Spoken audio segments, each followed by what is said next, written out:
Bueno, buenas tardes a todos. Bienvenidos al cuarto Living de Infectología del año 2020. Antes que todo, les quiero comentar que Silvia me dice, Enrique, que si con los 4 ciclos completados se va a dar un certificado del ciclo completo. La verdad que para mí es un placer tener a 3 infectólogos de tal magnitud en el último living. Me encanta, son gente que yo aprecio mucho y que siempre jerarquizo eso también cuando quiero elegir En teoría, esto es más a la sofisticado, esto gente. tiene que andar mejor. Así Entonces, que no puede ser una les boludez comento un eso. poco, esto sería así. Vamos a hacer tres charlas que son cortas.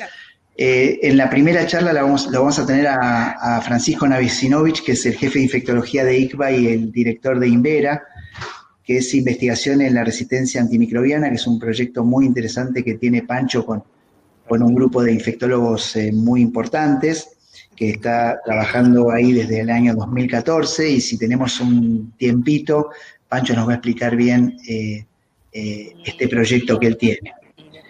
También es médico de los centros médicos Estambulían y es profesor de enfermedades infecciosas.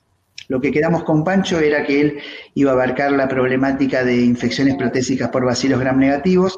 Lo que vamos a hacer es, Fabricio Morales va a presentarle un caso clínico y Pancho lo va a discutir. Después vamos a pasar con Alejandra Valledor, de infecciones en el huésped inmunocomprometido, también le vamos a presentar un caso. Y al final Isabel nos va a ilustrar de cuáles fueron los adelantos más significativos del VIH en el año 2020. Así que, bueno, los dejo, esperemos que disfruten este living como lo disfruto yo cada vez que se hace.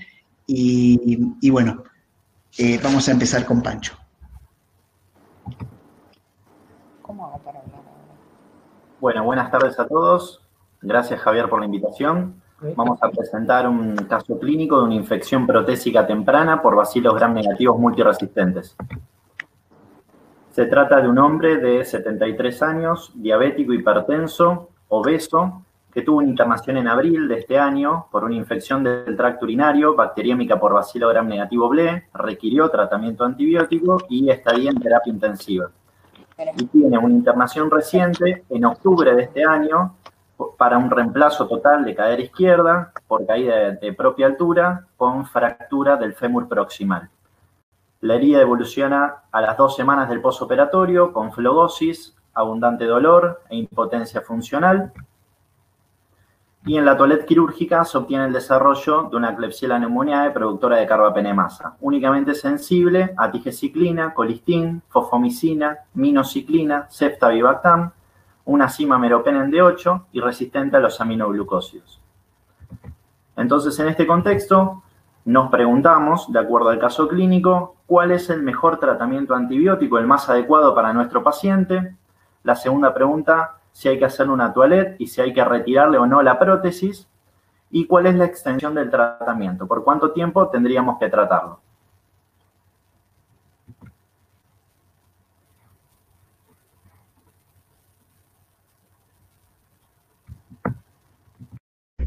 Estás muteado, Pancho.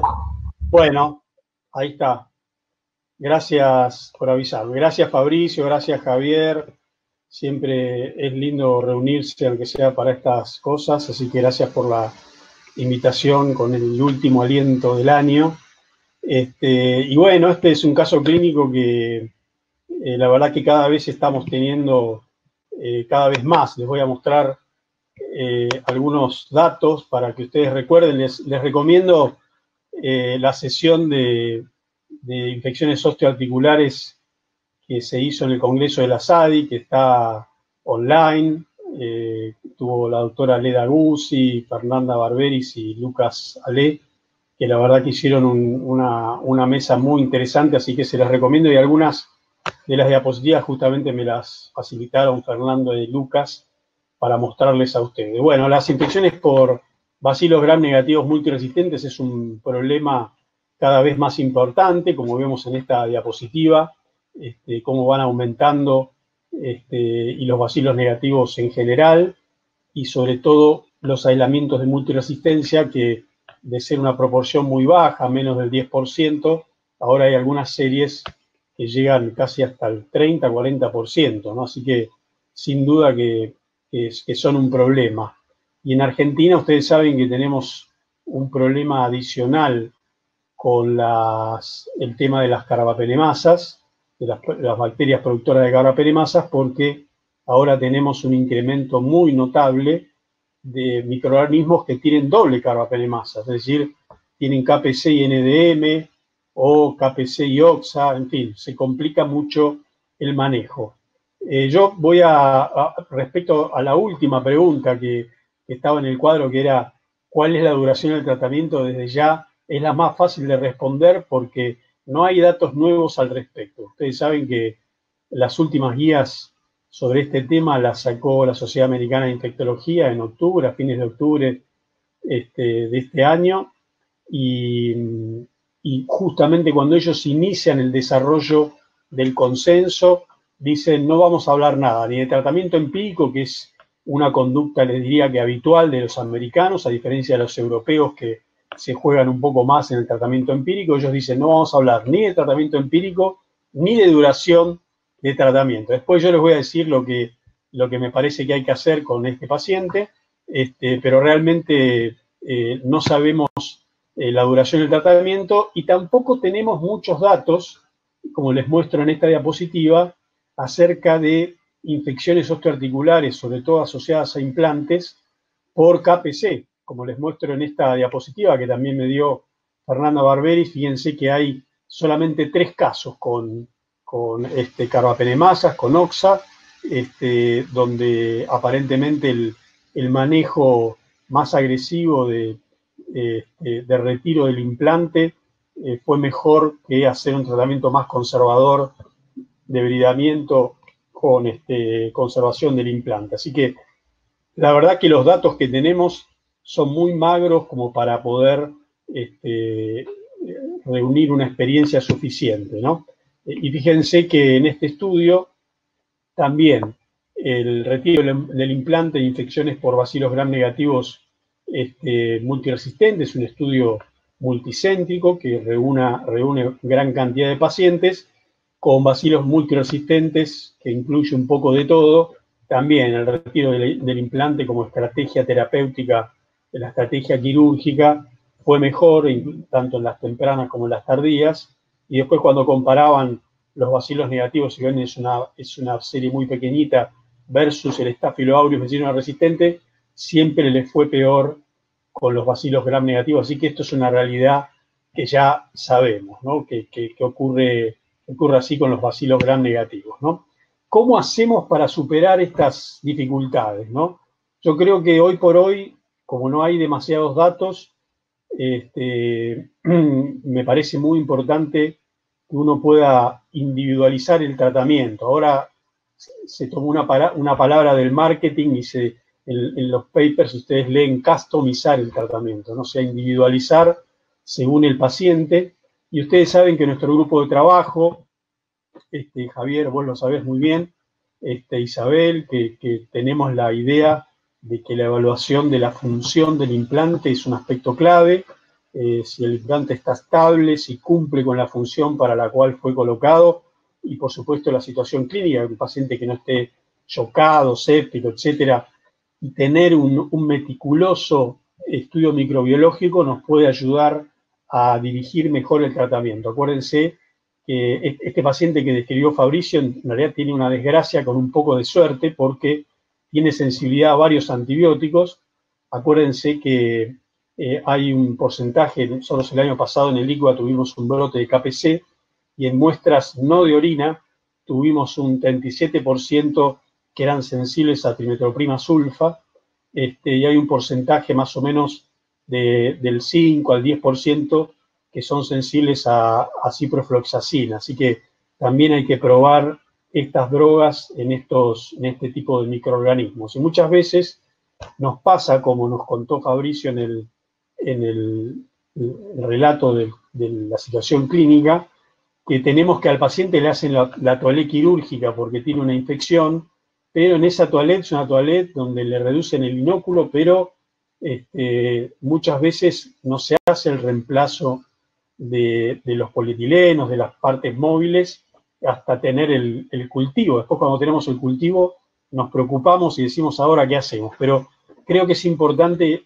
como les decía, individualizar al paciente. Si la prótesis está estable, sobre todo una infección tan precoz, me parece que es conveniente, a mi juicio, siempre, en cualquier escenario, intentar la conservación del implante. Y después una cosa que tenemos que hacer con estos bacilos gram negativos es empoderarnos con los parámetros PK/PD, saber utilizar las drogas, tanto las viejas como las que tenemos nuevas disponibles. En general tenemos que aprender a usar también las drogas que tenemos disponibles para estos gérmenes en base a los parámetros PK/PD y en base también a los datos clínicos que vamos teniendo con la información que vamos recibiendo, ¿no? Un poco para que ustedes sepan lo que hay, digamos, de relativamente nuevo que me pedía Javier. Los americanos son muy pragmáticos. Ellos no se hacen ningún problema. Fabricio mencionó que esta KPC tenía una cima mero de 8. Los americanos en las guías estas no se van con ninguna vuelta. Ellos, cuando es resistente a meropenem y tiene una infección fuera del tracto urinario, no tienen ninguna duda. Para ellos es utilizar cualquiera de las drogas que tienen. Por supuesto que esto ocurre por la disponibilidad que tienen de drogas, pero ellos no lo piensan si la cima es mayor de 8 o menos de 8. Ellos eligen ceftazima Vivactam, imipenem Rele o Merovactam y listo. En algunas situaciones eventualmente cefidrocol, pero realmente no hacen ningún planteo adicional. Yo no me siento muy cómodo con esta estrategia y en realidad me parece que nos parecemos más en Argentina y la realidad que tenemos en Argentina me parece que se parece más a lo que proponen los españoles. Esto es un estudio que ustedes conocen de Rodríguez Baño, está adaptado de esa publicación de Jesús Rodríguez Baño, que también estuvo en el Congreso de la SADI, y yo creo que todavía en Argentina tenemos que considerar, porque no tenemos tanta disponibilidad de drogas, tenemos que considerar el tratamiento de acuerdo a la CIM a meropenem. Si es una CIM menor o igual a 8, uno puede utilizar estas drogas, como ven aquí, meropenem, más otras como colistin, tige, aminoglucósidos o fosfomicina, según sean sensibles. Y cuando la CIM es mayor de 8, utilizar ceftazidima, Vivactam con cualquiera de las otras combinaciones. Y siempre optimizando las drogas. Y después, de acuerdo a los escenarios, como vemos en las otras columnas, si tiene la CIM mayor de 8 a mero y también mayor de 8 a ceftavi, que es el punto de corte, uno verá qué otras alternativas. Pero yo creo que en Argentina todavía podemos tener y tenemos que tener, por una cuestión de disponibilidad, en consideración la CIM a meropenem. Acuérdense que en realidad lo que dicen las últimas recomendaciones de un estudio sistemático publicado hace poquitito, que en realidad el uso de meropenem debería ser cuando tiene una CIM menor a 8 y no hay ninguna otra estrategia terapéutica disponible, ¿no? Así también son de contundentes. Acuérdense que en términos de eficacia clínica y de mortalidad, los pacientes que tienen una CIM mayor o igual a 8 tienen una mortalidad y la eficacia clínica tiene una mortalidad del casi el doble que cuando tiene una CIM de 4 o menos, y la eficacia clínica es también de la mitad si tienen una CIM menor de 8. Así que realmente el valor de CIM tiene que ser un parámetro que todavía nosotros tengamos en cuenta en Argentina. ¿Qué le haría a este paciente? En realidad este paciente, como les decía, tiene una desgracia con cierta suerte. Yo me sentiría cómodo por las características de las drogas si uno le haría tratamiento combinado, si no se ha podido hacer retiro de las partes móviles, le haría tratamiento combinado. Me siento muy cómodo utilizando tigecyclina y fosfomicina por sus características farmacológicas. Otra posibilidad es utilizar meropenem más tige o fofo, sería otra posibilidad con esa SIM de 8, un poco teniendo en cuenta que Argentina es muy heterogénea y que no siempre hay disponibilidad de diferentes antibióticos. Ceftaxima y Bactam, obviamente con fofo o tigeciclina sería una opción. En este caso, como no fueron reemplazadas las partes móviles, yo creo que aún utilizando ceftazidima, Avibactam me parece que lo daría combinado, por lo menos al inicio, las primeras 4 semanas. También otra posibilidad es meropenem, ceftazidima, Avibactam, es otra posibilidad, es una alternativa, y por supuesto los dobles carbapenemes, meropenem, ertapenem, sería una alternativa cuando no hay ninguna de las otras, ¿no? Siempre con dosis altas. A veces somos un poco homeopáticos en las dosis que damos de antibióticos. Meropenem, saben que la dosis en los estudios pivotales de meningitis de la década del 90 utilizaban 30, 40 miligramos kilo dosis. Eso es de 2 a 3 gramos cada 8 horas. Así que yo creo que hay que ser generosos con infusiones extendidas, y el ertapenem en estos casos como molécula suicida hay que darlo primero antes del meropenem, y una dosis alta de 2 gramos, ¿no? Son drogas muy seguras, amplio rango terapéutico, creo que es una alternativa, pero saber que son drogas que el ertapenem es resistente y el meropenem, que una SIM de 8 es resistente también, digamos, ¿no? Entonces, utilizarle esta opción como tratamiento de rescate como última opción. Y en el caso de monoterapia, creo que la única de las drogas que uno se sentiría cómodo utilizar monoterapia sería ceftazidima y Bactam, siempre y cuando hubieran sido una toilette con retiro de las partes móviles, me parece que es lo más adecuado en ese sentido, ¿no? El tratamiento combinado, básicamente porque uno traslada los estudios de otro tipo de infecciones, donde en esta revisión sistemática es mejor el tratamiento combinado, con drogas que no sean ceftazidima y Bactam, esto es con drogas que no son ceftazidima y Bactam, y ustedes saben que recuerdan que el estudio, el Increment Study, que llevaron adelante los europeos, también vieron que en las infecciones por KPC, en términos de mortalidad, la asociación, el tratamiento combinado, tenía casi la mitad de mortalidad, 17% versus 30 y pico por ciento, casi 40% cuando era monodroga. Así que si uno traslada eso a las infecciones osteoarticulares, que ya les conté que tenemos poca información, me parece que vale la pena hacer tratamiento combinado en este escenario, por lo menos inicialmente.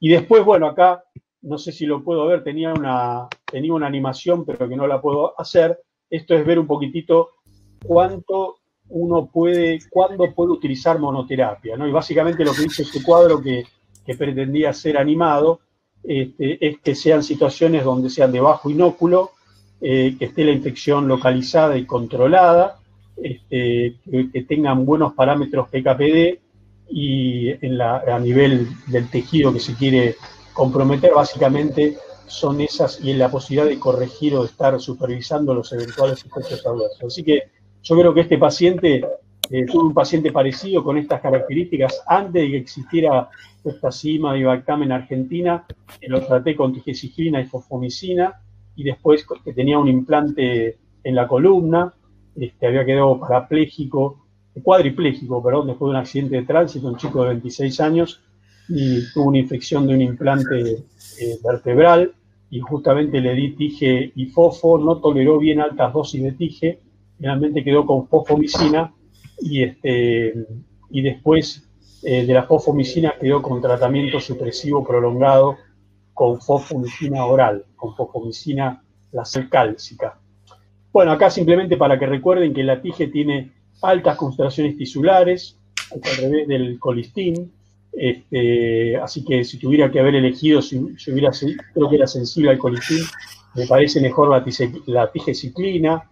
Además tiene concentraciones intracelulares, y tiene muy buena actividad en la biopelícula y en el hueso, así que yo creo que a pesar de que sea bacteriostática, es importante darla en altas dosis y siempre asociada. Acordarse siempre de controlar la mirasa y fibrinógeno, porque pueden producir alteraciones, y cuando dan altas dosis infundirla un poquito más lento, y dentro de lo posible que el paciente coma, que la puede tolerar mejor. Y la fosfomicina también, otra droga que tiene mucha difusión, una alta concentración tisular, así que creo que, salvo por la sobrecarga de sodio que tiene, que produce además de hipernatremia y hipocalemia, me parece que es una droga interesante para usar asociada, así que yo creo que este paciente, si me lo consultaban, le hubiera puesto cómodamente tigecyclina y fosfomicina, por lo menos inicialmente, en las primeras 4 a 6 semanas. Ceftazimab y Bactam hay poquita evidencia, todavía recién empiezan a aparecer algunos trabajos, esto me lo facilitó Lucas Salé, también del grupo de infecciones osteoarticulares de SADI, y tiene varias características que son muy interesantes. Una cosa que les cuento es que ahora en la era COVID, que muchas veces tenemos que mejorar la forma de administrar las drogas, sepan que ceftazimab y Bactam es estable a temperatura ambiente, así que se puede dar toda la droga del día, se pone en un frasco, se pasan 24 horas y es estable, así que hay que entrar una sola vez a ver al paciente en el caso de que tuviera COVID. Así que para terminar entonces, para los mensajes para llevarse a casa, individualizar el tratamiento, intentar siempre la conservación del implante. Siempre hay tiempo de decir, se puede sacar, me parece que uno se tiene que tomar un tiempo en general. En mi experiencia lo que he visto es cuando los pacientes responden, lo hacen en los primeros 4 a 6 meses, así que creo que es un periodo que se le puede advertir al paciente que hay que esperar para ver la respuesta. El tratamiento quirúrgico muchas veces requiere limpiezas repetidas, como se hizo en este paciente después de la toilette. Me parece que si el tratamiento no mejora desde el punto de vista clínico, el laboratorio se puede apelar en un segundo momento a la revisión de las partes móviles, y si aún así no mejora, plantear la revisión, que yo creo que es conveniente todavía hacerla en 2 tiempos en estos casos, no en un tiempo, sino en 2 tiempos. Y después el tratamiento antibiótico combinado, probablemente Ceftavi sea la droga que mejor pueda funcionar, por lo menos hipotéticamente, desde lo teórico, como monoterapia, si está bien drenado y están reemplazadas las partes móviles. Creo que la antibiótico terapia tiene que ser prolongada, no menos de 6 meses en estos casos, y probablemente tratamiento supresivo. Y un poco les dejo ahí el interrogante de, aún con una revisión del implante con este tipo de gérmenes, si uno cuenta con drogas por vía oral, como pasa en este caso, que tenía disponibilidad de minociclina y de fosfo, no sé si no sería conveniente hacer como uno hace con los hongos, ¿no? Darle tratamiento supresivo prolongado 6 a 12 meses después, si uno le hace revisión en 2 tiempos, me parece que podría ser una alternativa, pero esto no es un gold estándar, no es un estándar de cuidado, simplemente es una opinión personal. Nada más, gracias. No sé si, Javier, querés hacer algún comentario, alguna pregunta, encantado. Bueno, primero, la verdad que nosotros la incluyo a Isabel porque también estamos en la misma línea, digamos, de formativa. Siempre las infecciones protésicas fueron algo que nosotros nos involucramos mucho y aprendimos mucho del doctor Stambulian en esto. Yo te quería hacer 2 preguntas. La primera es, vos vas a hacer un recambio en 2 tiempos, la prótesis no está funcionante, si le haces una punción de control previa a la colocación en estos gérmenes tan inusuales y difíciles de tratar. Esa sería una opción. Y la otra, si todos los materiales protésicos son iguales, o vos elegirías algo diferente, me refiero a los impregnados con antibióticos o algún material diferente. Estás muteado. ¿Ahora sí? Perfecto. Respecto a la primera pregunta, Javier, siempre es cuestionada la punción previa a la recolocación. En realidad, en estos casos, yo creo que es una situación donde uno se siente más tranquilo, el cirujano, la familia, de tener una punción previa. Lo que podemos discutir, que es lo que no está del todo claro, es si uno tiene que suspender o no el tratamiento antibiótico previo a la punción y cuánto tiempo antes. Viste que es muy heterogéneo, algunos dicen 3 días, 5 días, 7 días, 15 días. En estos casos de gérmenes que son tan dificultosos para tratar, que tienen una tasa supuesta de recaída mayor que en otros escenarios, con pocas alternativas terapéuticas, yo me siento más cómodo de no suspender el tratamiento antibiótico antes de la punción.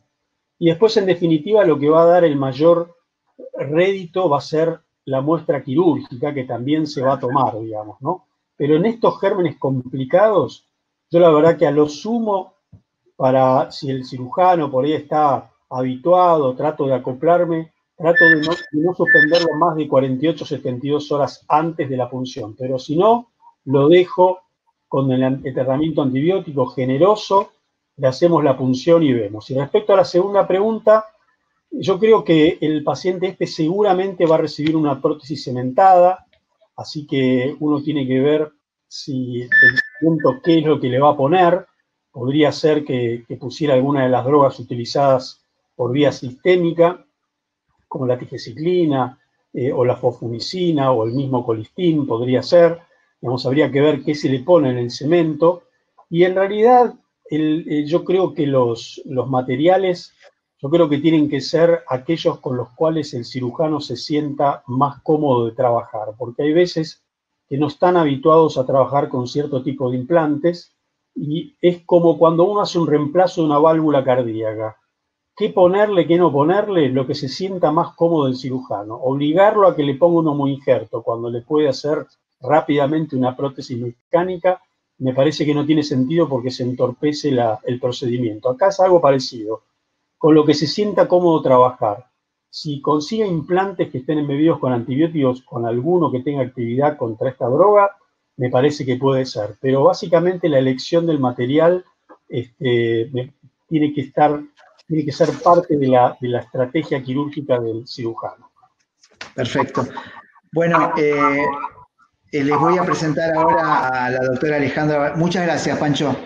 Les voy a presentar a la doctora Alejandra Valledor, que es especialista en enfermedades infecciosas, coordinadora del huésped inmunocomprometido del Hospital Italiano de Buenos Aires, miembro titular de la Comisión de Huésped Inmunocomprometido, muchos títulos de SADI y, por supuesto, profesora adjunta del Instituto del Hospital Italiano.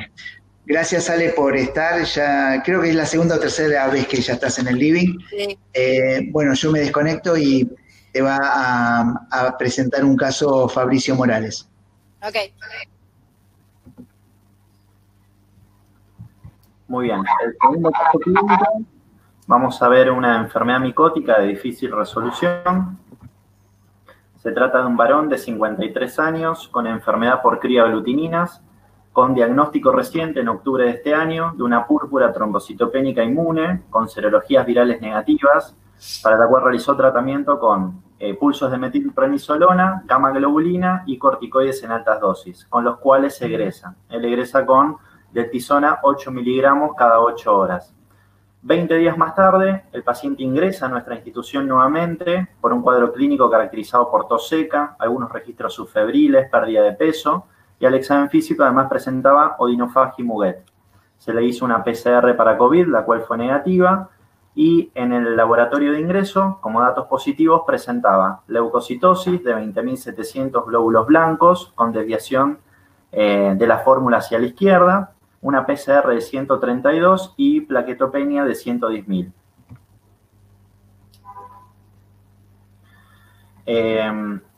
Esta es la tomografía de ingreso. Sí, se ve una opacidad multicavitada, basal izquierda, de bordes irregulares, con algunos infiltrados en vidrio esmerilado, periféricos, y además presentaba lesiones nodulares bilaterales. Fíjense en la imagen cómo se ve esa lesión basal derecha.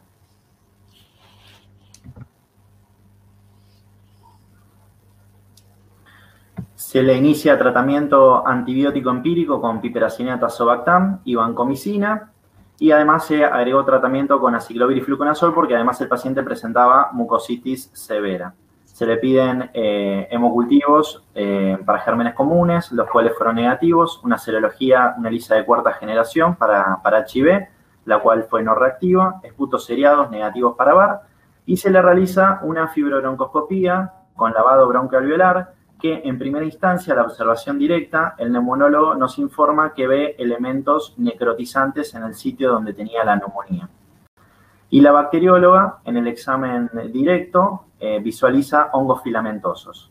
Le hacemos un galactomanano con un resultado de 0,95. Entonces, en ese contexto, iniciamos tratamiento antifúngico con voriconazol, inicialmente dosis de carga y luego 200 miligramos cada 12 horas. Y días más tarde obtenemos el desarrollo de Aspergillus fumigatus.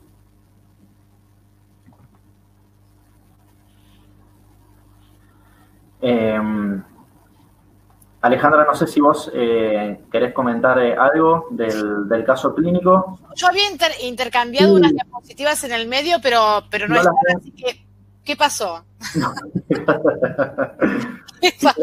Si querés lo vamos dando todo completo y... Hacelo completo y si no yo las tengo acá abajo, pero la idea era que hiciéramos como una especie de show, pero no nos salió. Hoy está complicado con el audio, el internet, pero es el último living del año, así que le ponemos onda, vamos. Le metemos todo, terminamos. Bueno, 5 días posterior al inicio del tratamiento antifúngico con voriconazol, el paciente intercurre con deterioro del sensorio, foco motor izquierdo. Fíjense, esas son las resonancias que se le solicitaron en ese momento. Las primeras 2 imágenes son secuencias STIR y la última es una secuencia GRE para ver sangre. Y fíjense, lo que se observa es a nivel capsular y lenticular derecho, una imagen hiper e hipointensa, heterogénea en la parte central, con edema vasogénico alrededor, con efecto de masa, con desplazamiento de lo que es el ventrículo lateral derecho. Y además se observan, fíjense en la segunda, algunas lesiones también hiperintensas que estaban distribuidas fronto, parieto, temporo y occipital a predominio izquierdo, que se interpretan inicialmente de origen isquémico subagudo. Se le realiza un ecocardiograma, tanto transtorácico como transesofágico, sin evidencia de vegetaciones, y en el líquido cefalorraquídeo sin ninguna disfunción, con cultivo para gérmenes comunes negativos, y el micológico todavía se encuentra pendiente, está abierto, es un paciente que todavía lo tenemos internado. Una semana más tarde de comenzar el tratamiento antifúngico, solicitamos el dosaje de voriconazol, con un resultado de 1,30 microgramos por mililitro dentro de los valores adecuados. Bueno, ¿vienen mis diapositivas o las pongo yo? Porque estamos complicadas, ¿no? Sabés que sí, porque no las tengo yo acá. Pero qué feo, qué feo. A ver, Jenny. Pará, vos. Pará, ¿cómo comparto esto? Momento, Pará. ¿Dónde está Sherin? Yo tengo la presentación. ¿Vos la tenés la mía? Te pido por favor que me ayudes, estoy desesperada. Para. A ver. Bueno, mientras cantamos, yo canto muy mal, así que no creo que sirva. A ver, ups. Vos tranquilo, Javier, está todo bien. Es el último libro del año, el coronavirus. Yo estoy chocho, me encanta que pasen estas cosas. Tenés una nieta, si no yo te la canto a capela. A ver, lo que mi idea era que intercambiar. ¿Esta es la nuestra? Ahí va. Esta es la nuestra. Perfecto. Ahí va, ahí. Ahí está. Bueno, y se pueden sacar estos cositos así en el medio que están ahí, pero no importa, si no. Ponele, no importa. La idea un poco es que como que un poco charlamos con Javier, era que siempre un poco el inmuno, pasame la siguiente, el inmuno comprometido es como que el paciente trasplantado, el neutropénico, no pasa nada que estén los cositos al lado. Hemos remado tanto bote, pero la idea es como que uno no siempre tiene que pensar que hay neutropenia prolongada de 21 días o más de 14 días. Hay que pensar como pasa ahora, ¿no? El paciente con COVID, el paciente con influenza que hace aspergilosis, el paciente con más de 20 miligramos por día, por más de 2 semanas de metilprednisolona o su equivalente, o los pacientes que reciben menos dosis pero muy prolongada, algo que se está viendo mucho, los pacientes con dosis de metotrexato de más de 0,4 miligramos kilo semanal, o más de 3 miligramos de ASA, o más de 1,5 de sesmercaptopurina, o cualquier agente biológico. O sea, el escenario es mucho más grande. Uno como que se enfoca en que es el neutropénico, en la quimioterapia y tal, y en realidad el escenario es mucho más grande, y uno tiene que pensar en estos pacientes. Todos hemos visto charlas de pacientes con aspergilosis en terapia intensiva, y obviamente el escenario final, que son los pacientes que todos sabemos que van a hacer aspergilosis. Los cuadritos son para vacunar y quedaron mal, no importa. Usted pásemela, don compañero. Y un poco esto que es un slide de trasplante, pero si se fijan, ¿sí? O sea, cuando más aumento la dosis de corticoides, más incidencia de infecciones aspergilares tengo, independientemente que el paciente sea trasplantado o no. Y obviamente, bueno, esto es un caso del hospital nuestro que usamos mucho infliximab para los pacientes córtico-resistentes. La que sigue, caballero. Esa es suya. Y un poco, ya que estamos charlando, yo creo que voriconazol es una droga que nos acompañó muchísimo tiempo, es una droga excelente, y nos ha ayudado un montón, pero creo que, bueno, el Secure lo ha ubicado en una droga A1, similar a lo que es el voriconazol, con menos eventos adversos. Creo que es una droga divina el voriconazol, pero podríamos discutir, ¿sí? Que yo quisiera tener más de 1 en profilaxis, más de 1.5 en tratamiento, ¿sí? Creo que es un dato y el paciente tenía 1.3. La que sigue. Y si nos fijamos los eventos adversos, fíjense en que en las estrellitas, en las flechas que están por ahí, si se fijan, o sea, tienen menos osteitis, menos infecciones y cáncer de piel, menos trastornos, que eso no me preocupa mucho, trastornos visuales, pero sí el trastorno hepático, porque está bien, en este paciente era una PTI con corticoides, pero en un paciente trasplantado, el paciente hace hepatopatía y yo no sé si es rechazo, si es una enfermedad venoclusiva, así que bueno, creo que ISA es una droga que se está posicionando para la aspergilosis.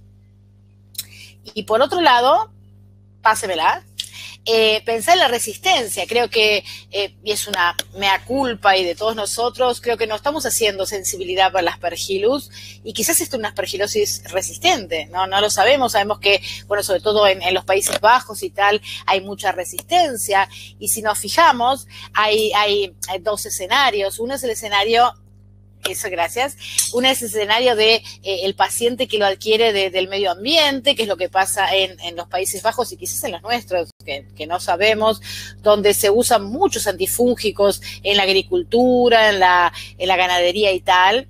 Y bueno, inhalamos esporas resistentes y sensibles. Si se fijan, la mayoría de estos pacientes no tenían azoles previos porque fueron adquiridos del medio ambiente, una mortalidad altísima porque no sospechamos claramente la resistencia. Este paciente que hizo una infección compromiso cerebral, yo pensaría, ¿es resistente o sería un aspergillus o sería un pseudosporium? Seguramente un aspergillus porque tienen muy buenos bacteriólogos ustedes, pero algo acá no funcionaba bien. Sin embargo, cuando uno tiene un paciente con cavidades, con bronquial crónico, son pacientes que se expusieron tiempo largo a los azoles, entonces tienen alta diversidad de mutaciones, pero son dos escenarios diferentes y creo que tenemos que acostumbrarnos en Argentina. El trabajo de Dignani, ¿no? Cuando hizo el estudio de resistencia, creo que nos sorprendió realmente porque no lo hacíamos, así que es algo que es interesante para pensar. Y finalmente, para llevarnos a casa, take home messages, bueno, pensar en los factores de riesgo de IFI, que no es solamente los pacientes con trasplante de médula, neutropenia prolongada más de 14 días, sino el paciente con adenovirus, con influenza, con COVID ahora, con altas dosis de corticoides o con biológicos, algunos biológicos, no todos. Testear sensibilidad, porque bueno, no sabemos si tenemos resistencia, porque creo que no lo hacemos, y eso es importante que lo tengamos en cuenta. Creo que Bori y isavuconazol son drogas que ya en todas las guías están publicadas como A1 y bueno, yo quiero mucho voriconazol, pero Isa no tiene, está Isabel justo, pero Isa es isavuconazol, pero isavuconazol no tiene una farmacocinética lineal, con lo cual no hay que dosarlo, lo cual el costo es menor. Y tiene un perfil más seguro claramente y que bueno, lo más importante es el tratamiento precoz y la sospecha, como siempre, como hablar ahora Isabel de HIV y tal, y bueno, es un placer haber estado con ustedes y con gente que quiero tanto. Hola Isa. Hola. Bueno, hola Isa, ¿qué haces? Bueno, Ale, una preguntita y le damos paso a Isabel. La primera, un residente nuestro pregunta ¿cuál sería el rol del dosaje de galactomanano en el líquido cefalorraquídeo? Mira, en realidad son trabajos experimentales, hay varios trabajos, pero no es una técnica avalada. Realmente, probablemente este paciente no está plaquetopénico, por suerte, porque es un paciente con una PTI. Yo creo que biopsiaría el cerebro. Hay trabajos de galactomanano, pero el punto de corte es difícil y no está avalado, digamos. Y otra de las cosas, ¿qué rol le darías a la cirugía en este caso, por ejemplo? Mira, yo he tenido muchos pacientes con aspergilosis cerebral, con pseudosporium, con lomentospora y tal en el cerebro, y está bien que es el escenario del paciente plaquetopénico, pero lo más importante es pegarle al antifúngico y tratarlo, no la cirugía, porque es muy complejo. Lo que hacemos es tratamiento médico y no llegamos a la cirugía normalmente. Perfectísimo. Bueno, muchas gracias. Voy a pasar. No te vayas. No Esperá me al final. voy. Pero le estoy dando la bienvenida a Isabel, que la extrañaba un montón. Hace mucho Bueno. no la veo y la quiero mucho. Bueno, la voy a presentar a Isabel. Creo que no necesita presentación, pero igual la voy a presentar. Isabel es directora médica de Helio Salud de Centros Médicos Estambulianes, es la jefa del servicio de infectología del Trinidad de San Isidro. Y es una amiga de la vida verdadera, así que muchas gracias por estar en los livings, Isabel. La verdad que es un gusto enorme que vos estés. Y bueno, dale, queríamos saber cuáles eran los avances que te parecían o lo que te cambió en el 2020 y el VIH. Bueno, muchas gracias por estar, Isa, de nuevo. Javier, bueno, buenas tardes a todos. Para mí es un honor que me invites, un honor compartir este momento con Alejandra, que nos conocemos hace mucho tiempo y a quien quiero mucho también, y con Pancho desde ya, y que a Pancho lo veo más seguido. Claro, como dice Alejandra, fue un estrés, tenemos que decir, entre las conexiones acá. Y después que le digo a Silvia, yo también tenía que presentar el caso o no, porque lo veía a los chicos con los casos y ya estaba nerviosa. Así que bueno, ¿comparto yo o me ponen ustedes? Es una pregunta. Comparto usted, Sí, doctora, por favor. Claro. Comparto yo. Muy bien. Entonces vamos a ver si me deja compartir.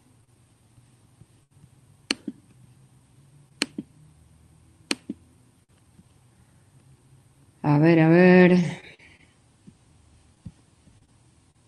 ¿Se ve algo ahí o no se ve nada? No, se ve muy... No, se ve... No se ve bien. A ver ahora, espera.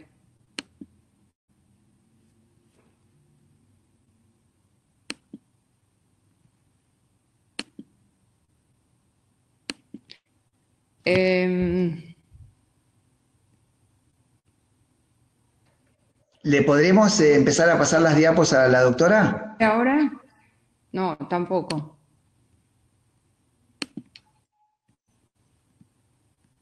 Pongo el share screen y... A ver acá.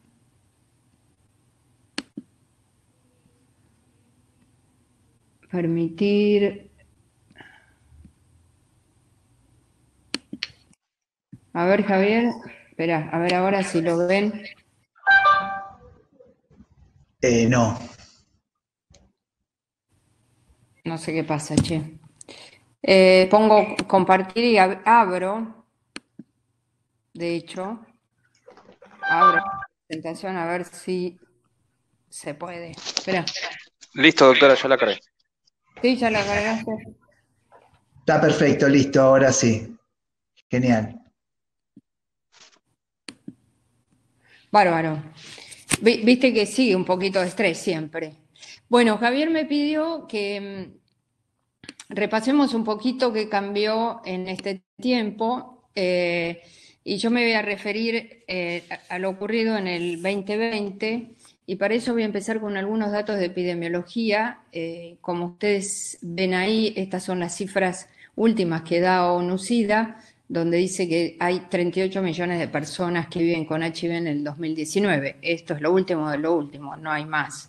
Es un poco más que el informe que había dado el año pasado, 25.4 están en tratamiento antirretroviral y 1.7 millones de nuevas infecciones hubo en el 2019. Ahora vamos a hablar esto de las nuevas infecciones.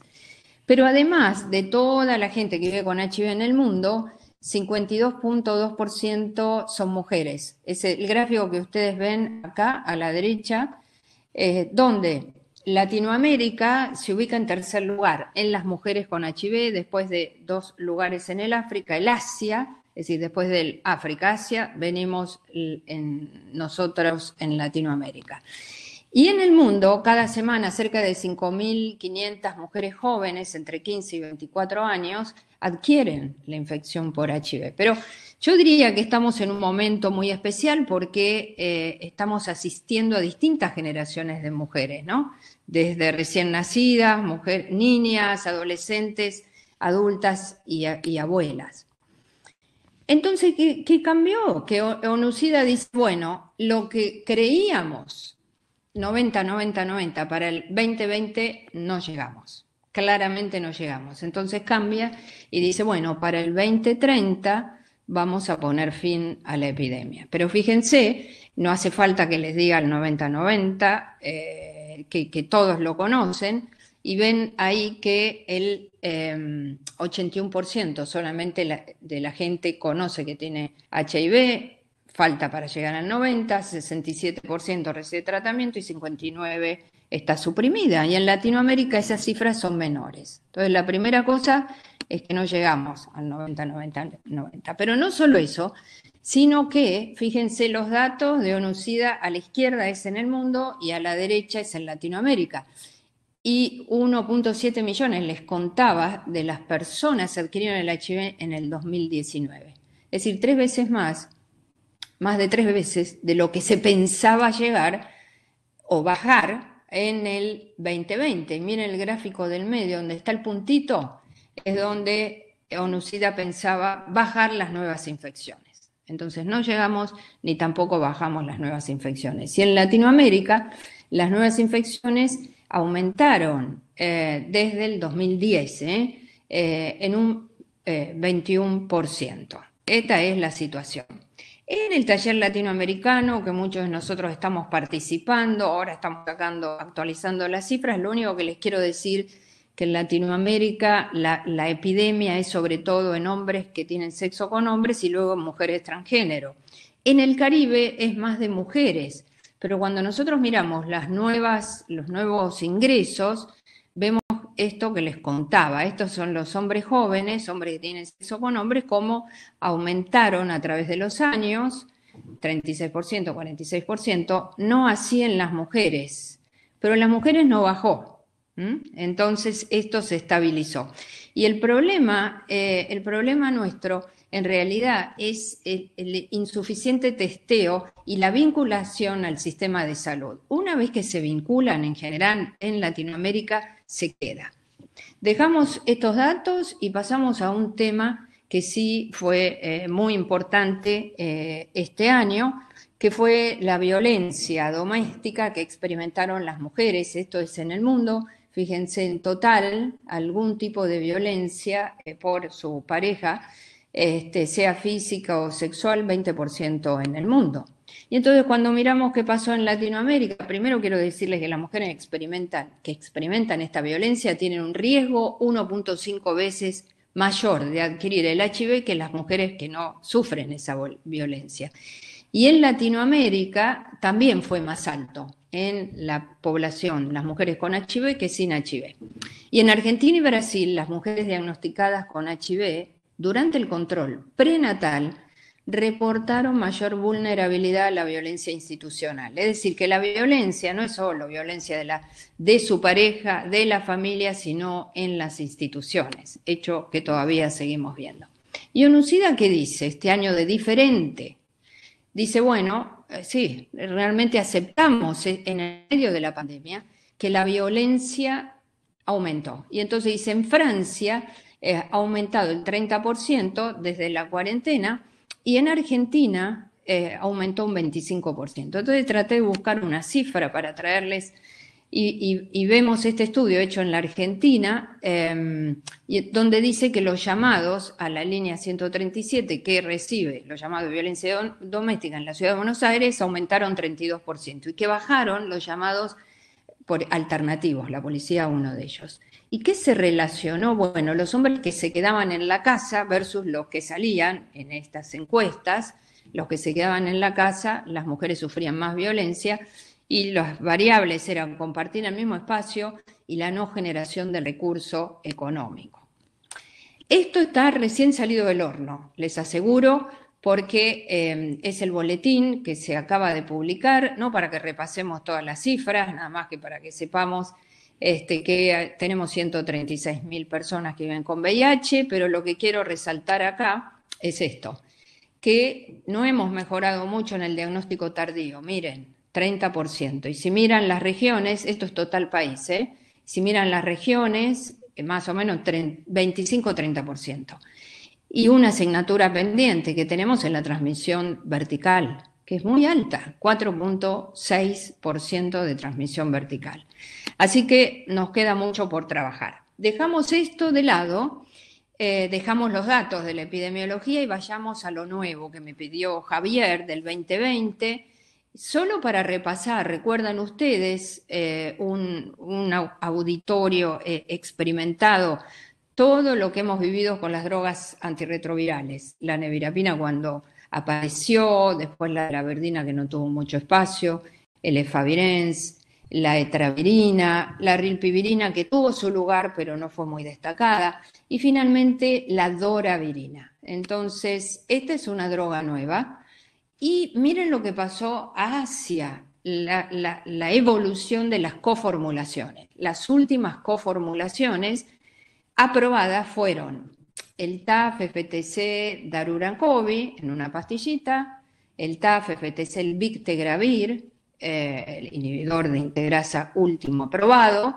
y el TDF, el disoproxil-fumarato, 3-teciladoravirina, ¿no? Eso fue la evolución hacia una pastilla única. ¿Y qué queremos decir de la doravirina? Ya aprendimos que era un no nucleócido, demostrada eficacia frente al efavirenz y al darunarrito, esos son los estudios, se demuestra la no inferioridad, drive ahead y drive forward. Único perfil de resistencia con actividad frente a cepas resistentes a las otras drogas, ¿no? Sobre todo cuando aparecen la K103N, la K138, la E138K, 181, 190, todas estas que ustedes conocen. Pero además tiene un mejor perfil de lípidos que el efavirenz y que, por supuesto, el darurrito, menor rash, menos efectos en el sistema nervioso central que el efavirenz y bajo impacto en el peso. ¿Listo? Esto es un ejemplo del drive forward que es comparado, como decíamos, frente a darurrito, se demuestra la no inferioridad, no vamos a profundizar, a analizar todo el estudio. Fueron 2 estudios, como les contaba, de inicio de tratamiento, y este que es el drive shift de switch de tratamiento, donde se ve que mejoran lípidos, mejora el sistema nervioso central, etcétera, etcétera, pero lo que quiero destacar con esta diapositiva es a los 3 años el poco impacto en el peso, a los 3 años en el switch, 1,4 kg, 1,2 kg, porque después lo vamos a tomar. Y dijimos también otra coformulación que es con el TAF, el FTC y el Darucovy, como es el Amber, que de eficacia claramente demostrada, más del 90% de gente que llega con carga viral no detectable. Y otras ventajas entre lo que luego vamos a ver es que, miren acá, el aumento de peso a 96 semanas en pacientes naïve. Entonces nosotros dijimos, el aumento de peso es un tema hoy 2020, ya venía desde el año pasado y un poquito antes, pero acá ven el aumento de peso, que todos los tratamientos lo producen, algunos más asociados que otros, y el poco impacto del Darucovy coformulado en el aumento de peso. Muy bien. Dejamos entonces doravirina y dejamos darucóvir coformulado y vamos al dolutegravir con 3-TC, los estudios Gemini 1 y Gemini 2, comparando 2 drogas con 3 drogas, ya ustedes lo conocen muy bien, fueron presentados los datos a la semana 144 ahora en Glasgow y la no inferioridad se mantiene, o sea que desde el punto de vista virológico es similar, es igual de eficaz. Muy bien, pero además no hubo más fallo en 2 drogas que versus 3. Fíjense lo que ocurre ahí. Ni las discontinuaciones por eventos adversos fueron similares.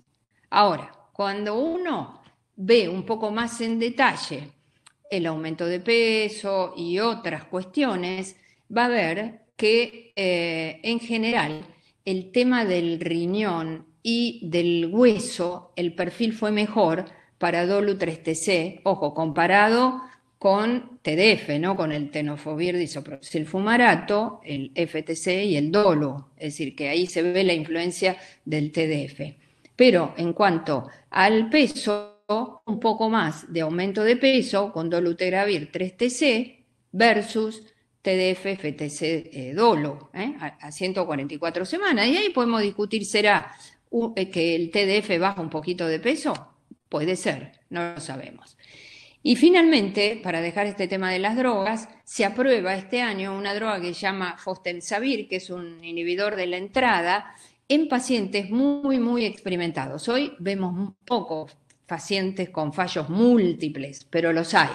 Entonces, esta es una droga que todavía no vino a la Argentina, este es el estudio Bright, muchos de nosotros participamos, y se presentaron los datos fines del año pasado y este año se aprobó la droga en pacientes con fallo, no en el inicio ni en el switch, con fallo. ¿Estamos?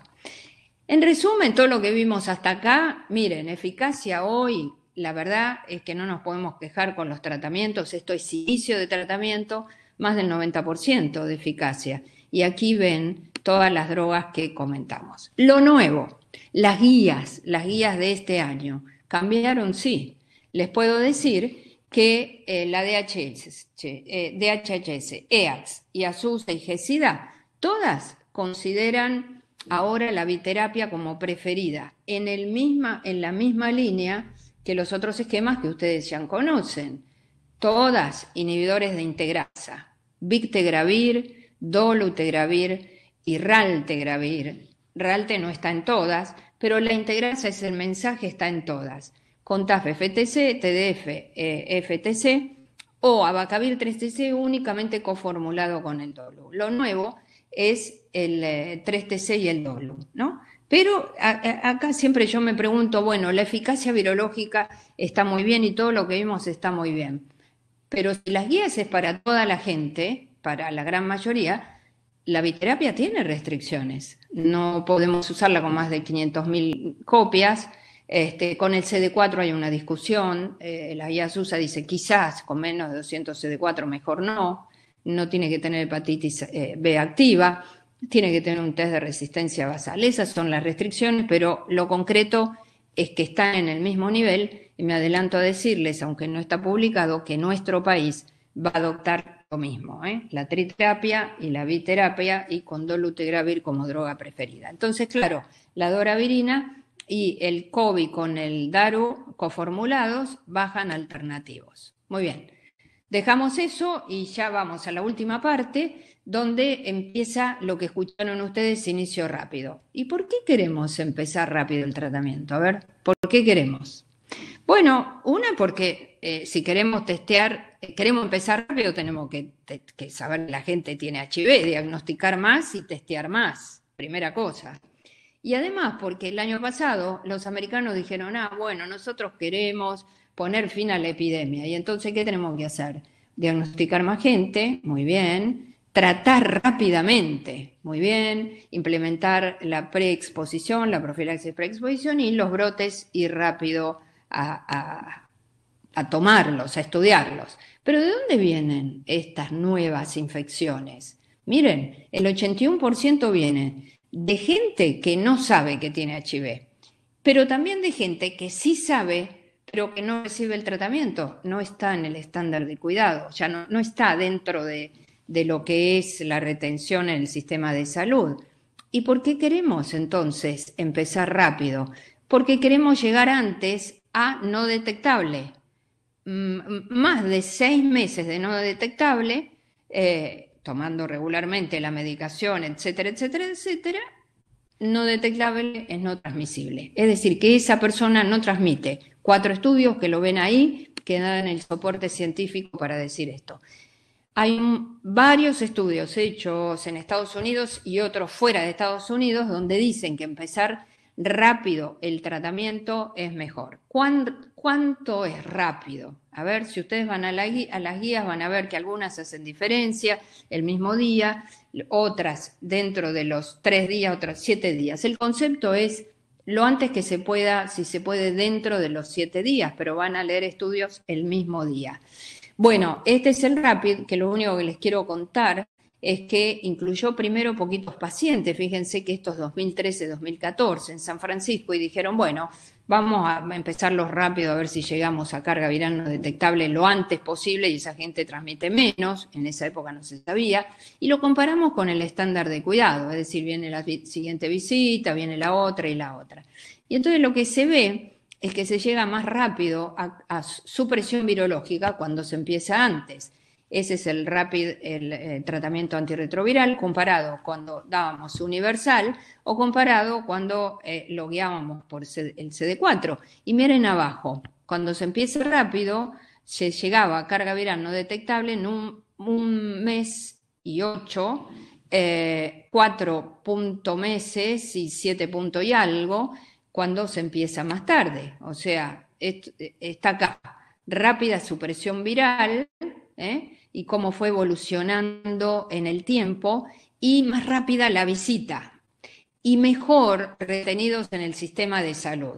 Y una cosa que no la muestro por tiempo es que muchos dicen, bueno, pero esto no impacta en la mortalidad, y hay uno de los estudios que ahora salió publicado donde sí impacta en la mortalidad. Entonces empezar rápido es mejor.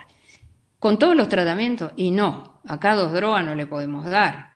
Entonces, ¿qué esquemas? Y bueno, el Victegravir, el Dolutegravir y el Darurito Darucovi, que son drogas con alta barrera genética para evitar esta cuestión de la resistencia transmitida y no usar Abacavir porque tenemos que esperar el HLA, entonces es con TAF o TDF. Bueno, pero todo no es maravilla ni nada de eso, y entonces fuimos aprendiendo a que ahora tenemos el inconveniente del aumento de peso. Y habíamos aprendido que la lipoatrofia era la disminución de la grasa subcutánea, después vino la lipohipertrofia, que todos la hemos vivido, baja grasa subcutánea y alta grasa visceral, y ahora es la obesidad. Claro, la obesidad es multifactorial. Es decir, el tratamiento puede estar asociado, y hay algunos datos que lo vamos a repasar, pero además la dieta que hagamos, la actividad física, si recibimos antidepresivos, los hábitos que tengamos, etcétera, etcétera. Y entonces buscamos obesidad y sobrepeso, y esto es de este año. 2020, la Organización Mundial de la Salud dice la obesidad se triplicó en el mundo desde el año 1975 y dice tanto por ciento, 39% de los adultos tienen sobrepeso y 13% son obesos, pero la obesidad es prevenible. Y les cuento esto, entonces yo agarré y busqué el año pasado las cifras nuestras de la Argentina dadas por el Ministerio y por el INDEC. ¿Saben cuánto? 61% de la población argentina, 61%, tiene sobrepeso y obesidad juntos. Quiere decir que estamos viviendo ahora un ambiente obesogénico, y ni decirles el impacto de la pandemia. Las definiciones la tienen ahí, no es una sola, es el índice de masa corporal, la circunferencia abdominal y la grasa, que se puede medir con la bioimpedancia o con DEXA de la grasa. DEXA de la grasa no hacemos. ¿Tiene consecuencias? Sí, la obesidad tiene consecuencias. Está asociada a enfermedad cardiovascular, diabetes, hipertensión arterial, que nuestros pacientes ya la tienen. Quiero decir, son comorbilidades asociadas. Más riesgo de apnea del sueño, hígado graso, disfunción eréctil, todo lo que ven ahí. Y neumonías asociadas a las cirugías. ¿Qué evidencia tenemos? Bueno, el estudio Advance y otros estudios más. El Advance fue hecho en el África, con TAF FTC DOLU, compara con TDF FTC DOLU, TDF, una rama y otro TAF, las dos con DOLU, y la tercera rama TDF, FTC y Efavirenz. Y entonces lo que se ve es que en los hombres a los 3 años aumentaba 7 kilos, 7.2, la asociación de TAF con dolutegravir. Y en las mujeres 12 kilos, 12 kilos. O sea, que hay evidencia de que TAF con el dolutegravir puede aumentar de peso, pero además estaban más riesgo las mujeres. Entonces los elementos de riesgo, los factores de riesgo que después se comprobaron en otros estudios, ser mujer, de raza afroamericana, tener menos de 264 y más de 100.000 copias. Pero ¿qué hizo Paul Sachs? Agarró todos los estudios de Gilead y dijo, vamos a ver si nosotros vemos lo mismo, porque esto es con dolo y con TAF. Y ellos vieron que en realidad casi todos los tratamientos, como hablábamos antes, esto es en el inicio de tratamiento, estos dos ejemplos que les estoy mostrando, se sube de peso. Es decir, que en el inicio de tratamiento se sube más que cuando hacemos el switch. Cuando hacemos el switch también impacta, pero menos, y depende de las drogas. Y acá, sí, la asociación de TAF con Victegravir también aumentó de peso y más en las mujeres. Pero ojo cuando miramos, porque el mismo esquema que hablamos, en un estudio subió 3 kilos y en otro 8, pero en uno midieron la mediana y en otro el promedio. Entonces, cuidado. ¿Por qué lo sacamos? Porque las guías este año y fines del año pasado y este año lo ponen como algo nuevo, como un evento adverso vinculado al tratamiento antirretroviral. ¿Esto va a cambiar las guías? Por el momento no, pero es algo que todos los médicos tenemos que tener en cuenta, porque hay pacientes, como hablamos, que nos gustaría realmente que no se vuelvan ni tengan sobrepeso ni obesidad. La otra novedad es el estudio CEPAMO vinculado al dolutegravir y los efectos en el tubo neural. Recuerdan que los primeros estudios, sobre todo en el momento de lo que es la periconcepción y la concepción, no ya más tarde, indicaban que en el momento de la concepción las mujeres que venían recibiendo dolutegravir tenían un riesgo de alteración en el cierre del tubo neural de 0.9. Cuando aumentan el denominador, este 0.9 será 0.3. Y este año ese denominador aumenta aún más y de 0.3 va a 0.19. Claramente menos riesgo, pero sigue un poquito más alto que el resto. ¿Y qué hacen en el mundo? Las distintas guías cambian. Entonces, la Organización Mundial de la Salud ya había dicho dolutegravir para todo el mundo. La DHHS dice, miren, es preferido en todos los trimestres, pero en la mujer que está planeando quedarse embarazada es alternativo. Y nosotros, y la EACS, que está ahí abajo, las europeas, dice, no está recomendado darlo en la mujer que trata de buscar un embarazo y preferentemente iniciarlo después de las 8 semanas de embarazo. Acuérdense que el cierre del tubo neural se produce en alrededor de 21 a 28 días. Y Argentina está más adherida a esto último, tratar de evitar. Lo nuevo es que nosotros hasta hoy, las mujeres que se embarazan en los ensayos clínicos, sea de los estudios de Pancho, de los estudios de Alejandra Valledor o cualquier estudio o de Javier, afuera del estudio.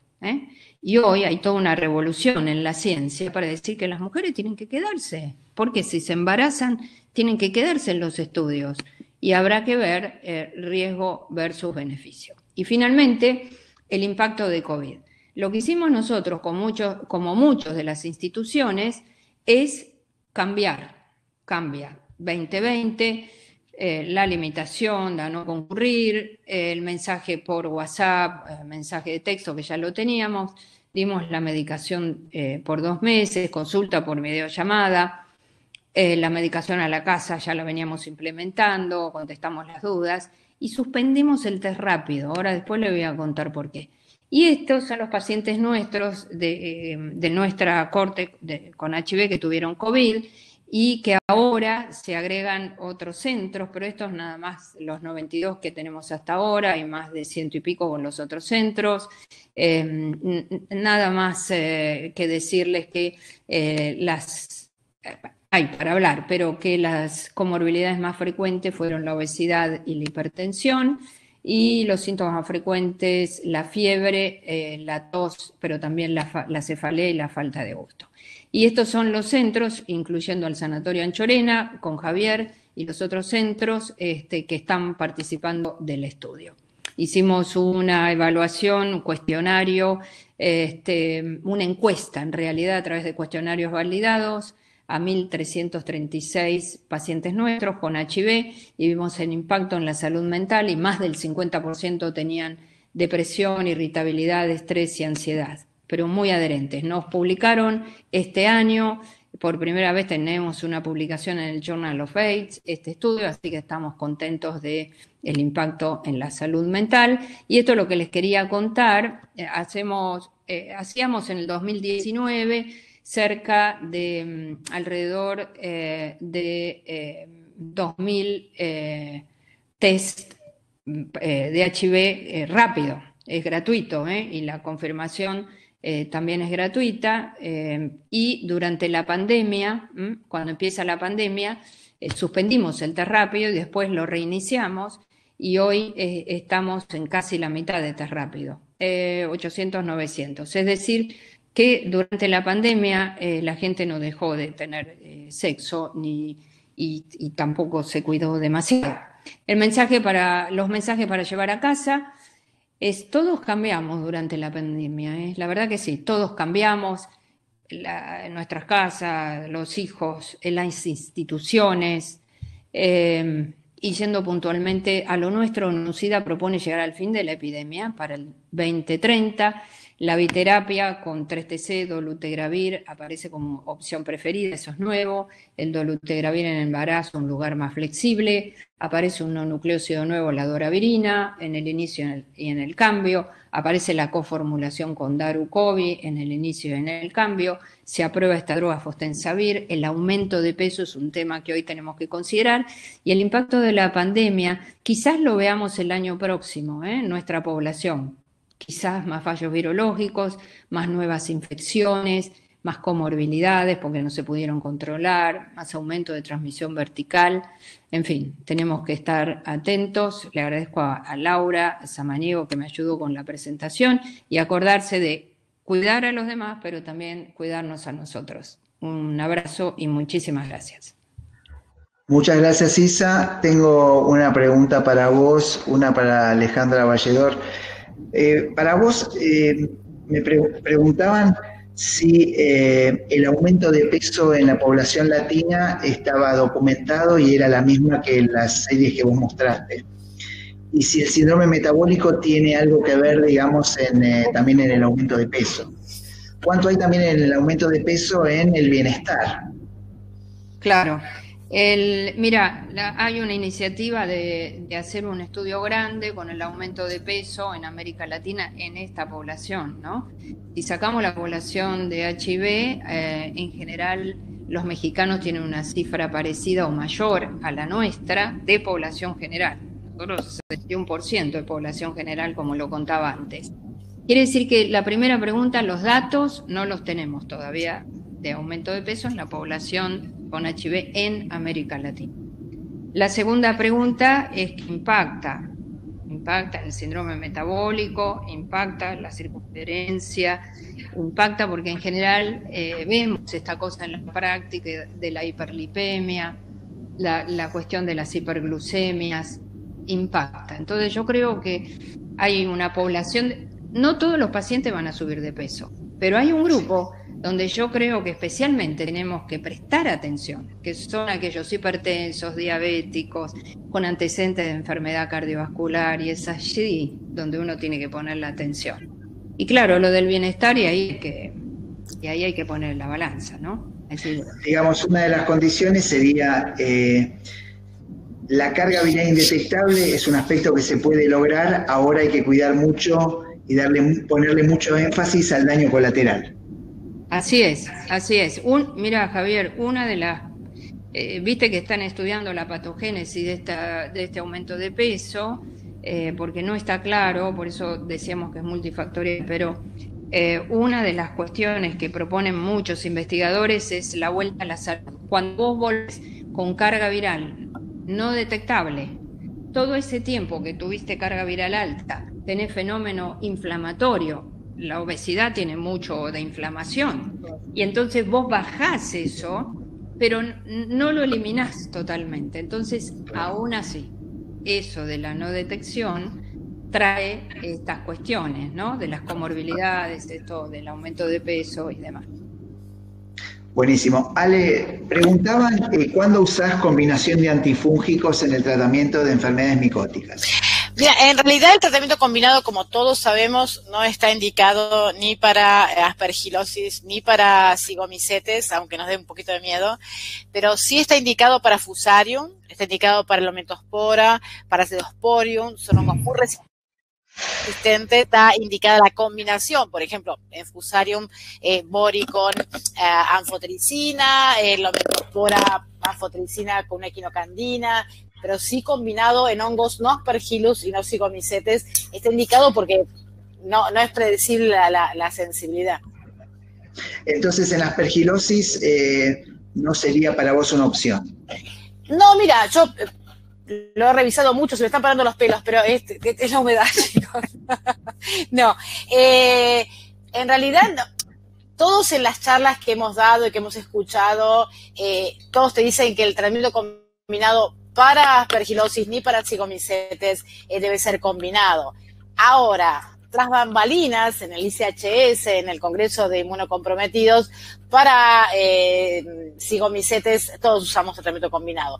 Pero no, es off-label, pero sí para Lomentospora, Cedosporium y Fusarium sí son hongos que realmente necesitan de inicio tratamiento combinado porque la sensibilidad es realmente poco predecible. Perfecto. Pancho, te llevamos a la multiresistencia, pero no a la prótesis. Acá lo que dicen es cómo tratás estos pacientes con neumonía recurrente, por ejemplo, bronquiectasias y gérmenes multiresistentes. Bueno, ¿me escuchan? Sí. Es un nuevo living No, va bien, es un problema. Ustedes vieron que me voy a referir a lo que estuvimos hablando de las KPC. Ustedes vieron que en el manejo de la neumonía por KPC, una infección de alto inóculo, Ryan Shields, que escribió tanto de KPC, él estaba en Duke, ahora está en Pittsburgh, él había encontrado que la mayor tasa de fracaso de una droga como Ceftavi era justamente en infecciones respiratorias, en neumonía y en pacientes que tenían terapia de reemplazo renal. Entonces, yo creo que en ese sentido él ahora en el IDWeek, presentó un trabajo de farmacocinético donde vio que los pacientes que tenían las dosis convencionales, es decir, dosis de Ceftavi no ajustadas en pacientes con terapia de reemplazo renal, es decir, 2,5 gramos cada 8 horas en infusión de 2 horas, tenían una tolerancia y sin efectos adversos, lo daban en forma prolongada entre 2 a 14 días, un grupo de más o menos unos 20 pacientes, y tenían parámetros PK/PD mucho mejores, con mejor vida media y todo. Así que yo creo que en el caso de las neumonías, cuando uno usa Ceftavi inicialmente, me parece que hay que asociarlo a otras drogas. Saben que el Ceftavi, uno de los aportes que ha tenido esta droga es que ha bajado sustancialmente la mortalidad de las infecciones por KPC. De eso tienen experiencia en el italiano, cómo le bajó la mortalidad, pero la mayoría de los trabajos muestran una baja de la mortalidad sustancial. Pero yo creo que en ese tipo de pacientes con infecciones de alto inóculo, me parece que inicialmente hay que hacer tratamiento combinado. Y hay diferentes alternativas. Puede ser la tigecyclina, siempre con altas dosis, la fosfomicina, también con altas dosis, 18 a 24 gramos por día. Me parece que hay que ser generosos al principio y después uno puede, una vez que está encaminado el paciente, está, empezó a resolverse el cuadro, tal vez uno puede hacer tratamiento con monodrogas si el paciente salió del shock o no. Lo charlamos en el Congreso de SADI en el simposio donde estuvimos con Anthony Torres de Barcelona, del CLINIC de Barcelona, y no hacer tratamientos cortos. En principio, en neumonía por KPC no parece conveniente hacer tratamientos acortados, ¿no? Y bueno, y después simplemente recordar que en Argentina, yo lo mencioné un poco rápidamente, pero saben que teníamos antes de la pandemia un 2% de aislamientos con con 2 carbapenemasas, perdón. Y a partir de la pandemia, en plena pandemia, eso aumentó 10 veces. Tenemos entre un 22 a un 26% de aislamientos con doble carbapenemasa. Así que estamos en una tragedia epidemiológica muy, muy seria, un aumento de las infecciones por KPC, con un aumento de la CNDM. No hay lugar en el país que no se salve de esa circunstancia. Y justamente la pandemia de COVID nos trajo el problema, porque en parte, más allá de que nos lavamos más las manos, tenemos la dificultad de que usamos el mismo camisolín para ver a todos los pacientes, y ahí vamos llevando a la KPC por todos lados. Así que es muy importante las medidas de prevención en ese sentido. Y bueno, no sé si, ahora me fui un poquito de la pregunta, pero no sé si les contesté lo de el tratamiento de las neumonías por KPC. No, está perfecto, y verdaderamente escucharlos a ustedes digamos, con las exposiciones, la experiencia, es un placer. Yo les quería agradecer mucho, le quería agradecer mucho a Fabricio, que la verdad que muy bien, excelente, muy orgulloso de él y de todos los chicos, los residentes nuestros. Y bueno, nos vamos a volver a ver, si Dios quiere, en el Living del año que viene. Este es el 5º año, vamos a empezar el 6º. Me dice Silvia que no me olvide de agradecerle a los sponsors, así que, bueno, les mando un beso a todos y que tengan un excelente año. Chao. Bueno, beso enorme a todos, pero se está haciendo el Zoom. Beso, Isa. Beso, Pancho. Beso, Ale. Los quiero mucho a todos. Y muy bien, Fabricio, Muchas gracias. Chao, chao. Hasta ahora, hasta ahora. Chao.